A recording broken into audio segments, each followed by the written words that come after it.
Hi, I'm Jeff from New York. Please like and subscribe. Young Billionaire, Season 2, Episode 34, The Shadow Reapers and a Woman. A black Mercedes stopped in front of a restaurant called Chinese Cuisine. The restaurant didn't look as luxurious as the Yellow Park and the one in the Berkeley Hotel. It was a very important day for the Shadow Reapers leader, Alvin Brooks. That day, Alvin and the core members of the Shadow Reapers were at the restaurant to hold their wrap-up meeting for the first half of the year. Out. Ariel and her daughter were pulled out of the car by two tall men and pushed into the restaurant. Mom, I'm afraid. Haley whispered. She had been scared ever since they were taken from the hotel. Don't worry, Haley. Don't worry. Mommy will protect you. Ariel tried to comfort her daughter by hugging her. She was also scared, but in front of her daughter, she had to pretend to be strong. The restaurant was large inside and divided into several areas. The air was filled with smoke. There were more than 20 large tables occupied by young and middle-aged men who were smoking or drinking. Beautiful, fashionably dressed girls stood beside half of the men, and the sounds of dice shaking could be heard from every corner. These people were all core members of the Shadow Reapers. The purpose of that day's meeting was mainly a discussion between their leader and a few key members. They also went there to have fun and eat. After they finished their discussion, they would announce a few important points. Aha, aha. Ariel coughed a few times due to the thick smoke in the room. The mother and daughter pair attracted the attention of several men when they entered. Yo, she's beautiful, Said one. She looks so good. Said another. You even brought a girl with you. Beautiful girls follow me. Said yet another. You all want to die, right? She is the woman that Victor Doom had his eyes on. If Mr. Doom hears about you flirting with her, he'll skin you. Joked one of the hoodlums who had brought Ariel and her daughter in. When the other members heard that it was Victor's woman, they all shrunk back. They didn't dare say anything foolish. Move! The man pushed Ariel further in as the leaders of the Shadow Reapers sat further inside it. They reached an open area which was one step higher than where the surrounding core members were sitting. There was a large round table with a red top with 8 men sitting around it. They were the Shadow Reapers' key members, and they appeared to be deep in discussion. Sitting in the middle was their leader, Alvin. His blonde hair was cut short, and there was an air of treachery about him. He was using a red handkerchief to gently polish a piece of jade that the members had given him. Where has Mr. Doom been these past 2 days? It's such an important meeting, and he hasn't even come to greet us. He hasn't even shown himself. One of the leaders was trying to figure out why Victor had not appeared. It's so strange. He's the person who had contributed the most to the Shadow Reapers. The few hotels he's in charge of pay the most protection fees. After the Dragon Gang Society is completely destroyed, our Shadow Reapers will be able to quickly take over New York's underground world. Another man said. That's not what the word is on the street. It said that Doom. One of them said mysteriously. He didn't finish his sentence, but everyone else understood what he meant. Their expressions darkened a little as they all looked toward their leader, Alvin. Over the past 2 days, the Shadow Reapers had sent out many disciples and spies to search for Doom. However, there had been no news of him, and rumors had spread on the streets that he was already dead.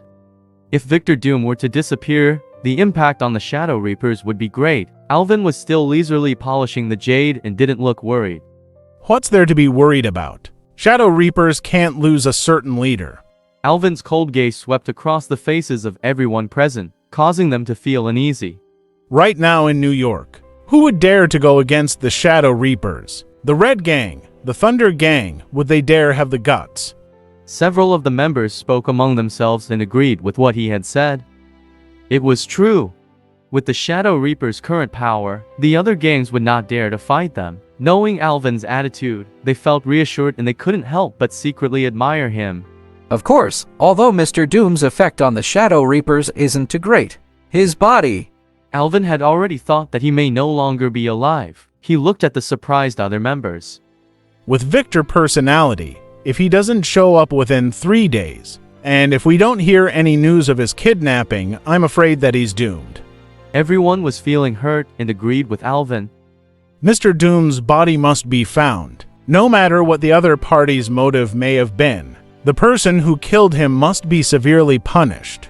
Alvin's eyes turned sinister as he said, Perhaps this person wants to challenge the Shadow Reaper's position, but he's wrong. He's given us a chance to make an example out of him.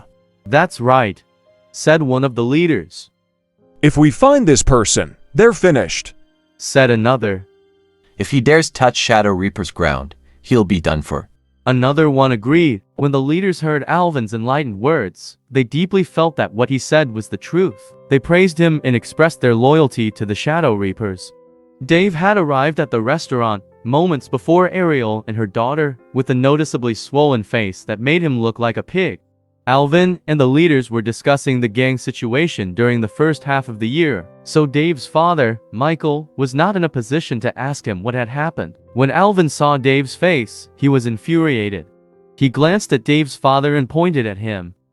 Mr. Wilkinson, your son was beaten up. Do you feel proud of him?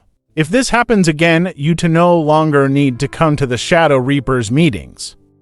Of course not. Please forgive me, Mr. Brooks. This will never happen again under my protection, he said with an apologetic smile. Now that he had been scolded by Alvin, Michael was anxious. With his understanding of Alvin, how could he not hear the hidden meaning behind his words? If this happens again in the future, he may have to give up his position as leader of the gang. Michael could not help but look at Dave with a resentful gaze. Looking at his son's silly-looking face, he felt embarrassed. However, although he was angry, Michael was very puzzled. Who in New York would dare to beat up his son like that? Looking at his father's stare that was strong enough to kill him, Dave shrank his neck into his shirt collar and looked away. He looked extremely funny. If his father knew that he had been forced to slap himself at the Yellow Garden restaurant, and that it was a couple of students that had beaten him up, he would skin him alive. Mr. Brooks, I brought her here for you. The two men finally saw a pause in the discussion and brought Ariel and her daughter over to Alvin's table. Ah, Only then did he stop polishing the jade in his hand. He found this woman to be much more beautiful than the jade. Alvin looked at Ariel with an enigmatic smile and said, you're the woman that Victor Doom was chasing. You are indeed very pretty. Tell me, Mr. Doom went looking for you over these past 2 days, right? No. She closed her eyes and felt anxious as the image of Victor Doom in the kitchen came back to her. Ha! Alvin could tell that Ariel was lying to him. He's dead, right?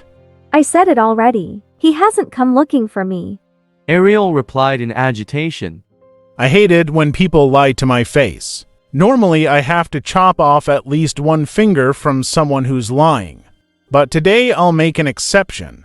Alvin maintained a smile on his face. The more he looked at this woman, the more he liked her. Since Mr. Doom must be dead, come sit beside me. Alvin's words were natural to him, as if he were an emperor commanding his concubine.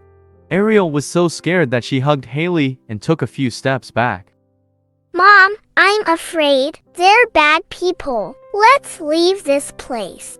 Even though Haley was a child, her sense of danger was strong. Ariel didn't say anything. She just hugged Haley even tighter and stared at Alvin in fear. You're not coming over, okay? Alvin stood up and walked toward her. She tried to run away, but she was caught by two men. Mom, I'm afraid. Haley closed her eyes when Alvin approached. The pair and reached out to grab Ariel's hand. Haley opened her eyes. She grabbed his hand and fiercely bit into it. Damn girl. Alvin cursed, grabbed the little girl's hair with his other hand and threw her sideways. Thump! Haley fell to the floor. Oh, Mom! She cried. As a child, she thought her mother could help her. Brat, you're courting death. Alvin cursed. He raised his foot and was about to kick the girl in the head. No. Screamed Ariel and rushed toward Haley before his foot landed. She had used her own body to shield her daughter. Alvin stood there with his foot in the air and then put it back down on the floor. You love and protect your daughter very much. But you must know that if I want to kill someone, not even the heavens can save them. He sneered. But today I'll give you a chance if you become my woman. I'll let your little girl go. Although Alvin had never seen Ariel before, he had heard from Victor Doom that she was a strong woman. It wasn't that easy to subdue her. It seemed like her little girl was her lifeline, so he took this opportunity to trap her. Ariel slowly pulled Haley up off the floor and gently rubbed the spot where she had fallen. Her eyes were filled with tenderness. Mom, he's bad. You are not. I won't do it either. Haley sobbed her mother while enduring the intense pain she was feeling. All right, but if mommy doesn't do it, then mommy will be in trouble. Ariel said to Haley as tears welled up in her eyes. She glanced at Alvin. From her look, Alvin tried to understand if Ariel was lying. Okay, I promise you. Ariel stood up and told Alvin. Now that she saw that she had no other choice, Haley didn't make a fuss either. She thought Ariel was only lying to these bad guys. Okay, take her to my room. Alvin commanded 2 of his men. Bam! Ah! The sounds of broken doors and miserable cries came from the direction of the restaurant entrance. Alvin and a few other leaders were startled and looked toward the front door. Everyone from the Shadow Reapers stood up. Ariel's heart trembled as she looked toward the door, but the crowd made it impossible for her to see what was happening. A figure appeared in her mind.